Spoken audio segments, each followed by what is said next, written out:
Hi, this is GunNut226 with another fixed blade knife review. Today we're going to be taking a look at this Field & Stream fixed blade knife with the gut hook. First of all, why did I buy this knife? I bought this knife for the purpose of basically a backup for the other knife that I've just reviewed, the Scharde. The Scharde, I guess, is my primary fixed blade with the gut hook now. But this is like going to be my backup knife in case that one fails or has an issue. Haven't had an opportunity to use that yet, unfortunately. But nonetheless, this is the role that it's gonna be in for now. You can see here on the blade, let the camera focus, it's a 440 stainless steel, also made in China. So, don't know what kind of 440 stainless steel it is. I don't know if it's 440C or not, but it could be potentially. You can see here it's got a rather nice blade shape. See, once again, it has the blunted tip. It's not super sharp tip, but it does have some point on it. That's mainly, it's got a nice sweep here in the blade for mainly skinning purposes. So you don't pierce the skin and ruin the hide if that's what you want to keep. Gives you a little bit better than a traditional knife. Here you can see that here. It's nice. Workmanship's pretty nice. Came sharp out of the box. It's very nice. Here the handle has a couple of problems in my opinion. First of all, I can't really tell if it's full tang construction or not. You can see there's a lanyard hold here. I'm trying to look to see if you can see any of the blade extending back to that region, and I can't really see anything in there. We can see in there that can't really tell.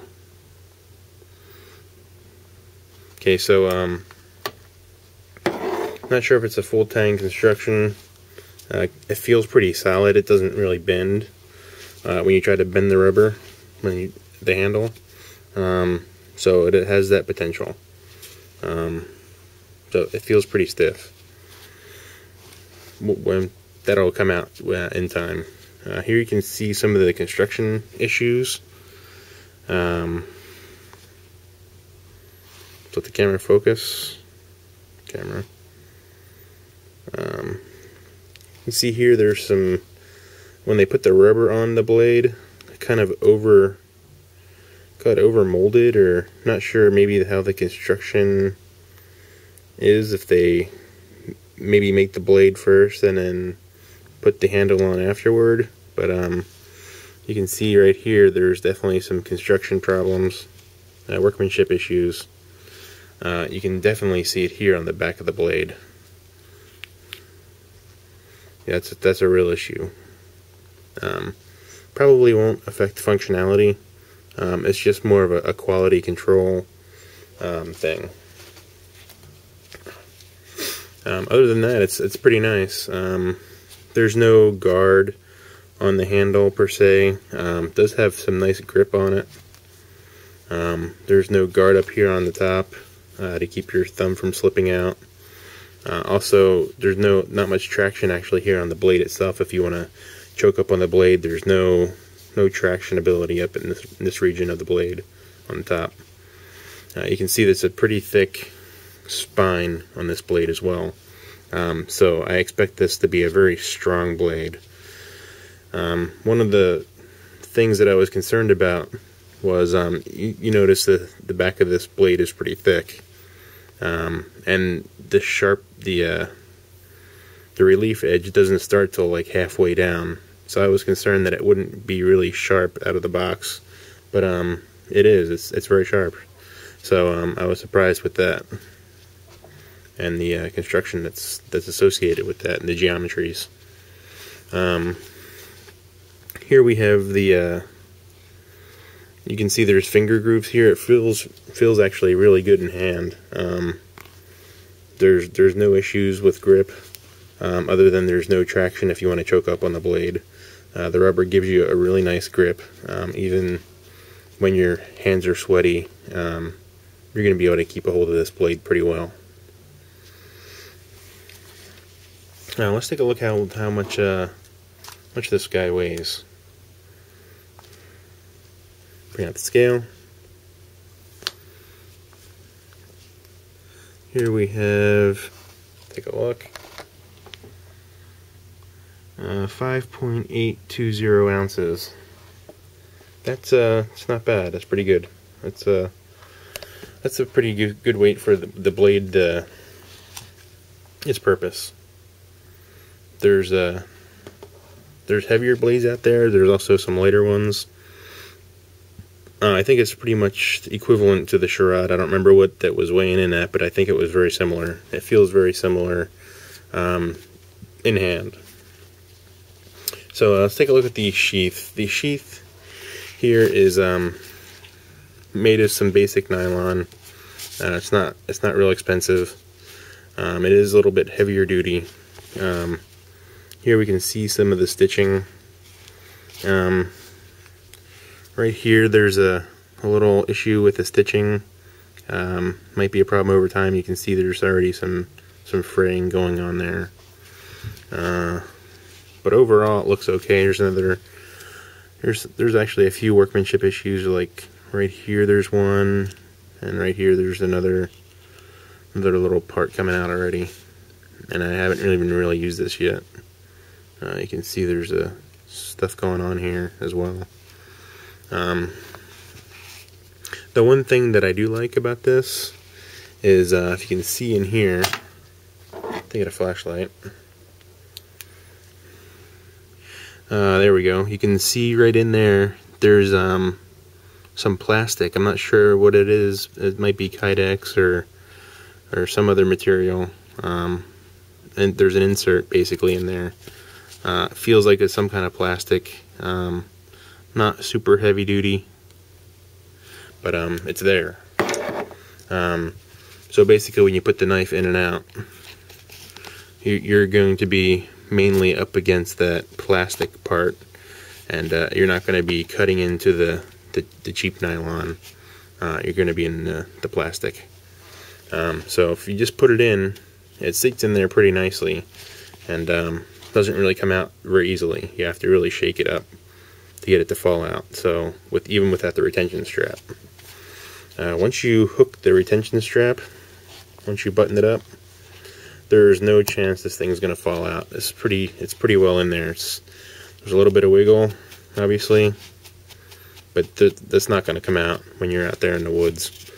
You see here, it's got a standard belt loop. It'll fit a normal belt, probably up to a 2-inch belt, I'm guessing. Let's take a look how big the loop is. Yeah, it's 3 inches, 3-inch loop, so it's going to handle all your belts.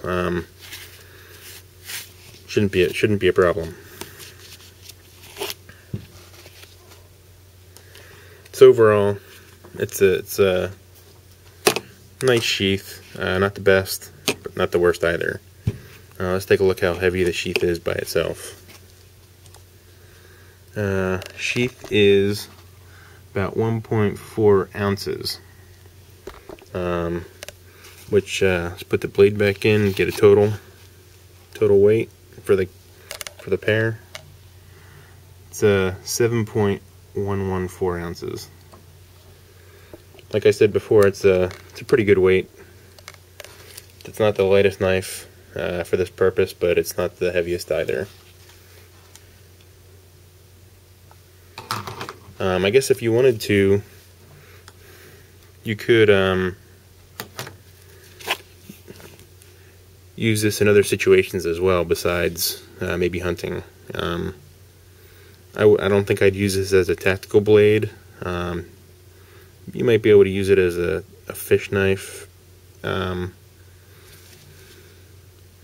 I could see it in that role, I guess. It's a little bit big, and it's not really meant for that. But you could use it, I suppose.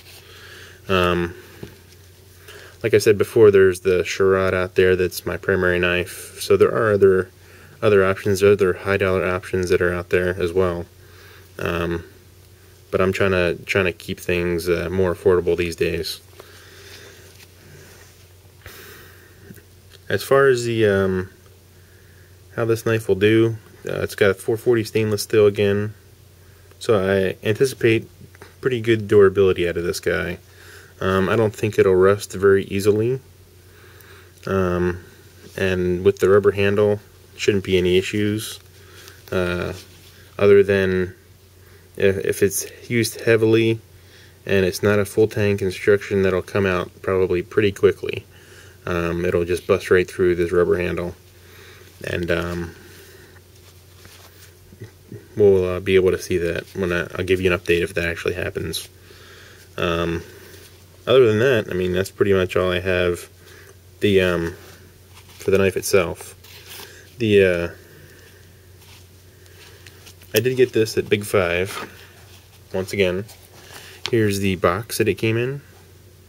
It's a Field and Stream, and the cost is $39.99 when it's not on sale. The on sale cost $9.99, basically $10, which is very affordable. $10 for a fixed blade seems like a pretty decent quality. So I'm somewhat impressed with the price point of that. You can see here that it's made in China. I'm guessing it's distributed by Master Cutlery, and they have a license from Field and Stream to use the name. So there's the model number. That's the FS-DSG05.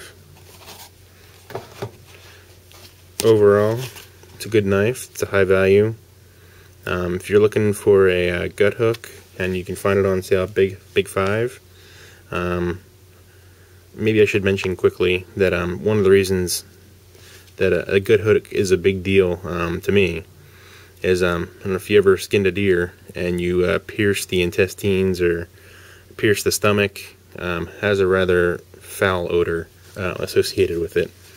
And if you've done that before, you understand what I'm talking about. It's pretty gnarly. So I pretty much always, from that point on, when that happened to me a while ago, I've always had a gut hook of some sort. But I've just recently had these fixed blade gut hooks. I've usually had the little zippers or some other tool. So if you like my videos, please subscribe. And if you have any other comments or questions, leave them in the comments below, or you can give me a PM and I'll try to get back to you as soon as I can. Well, thanks for watching.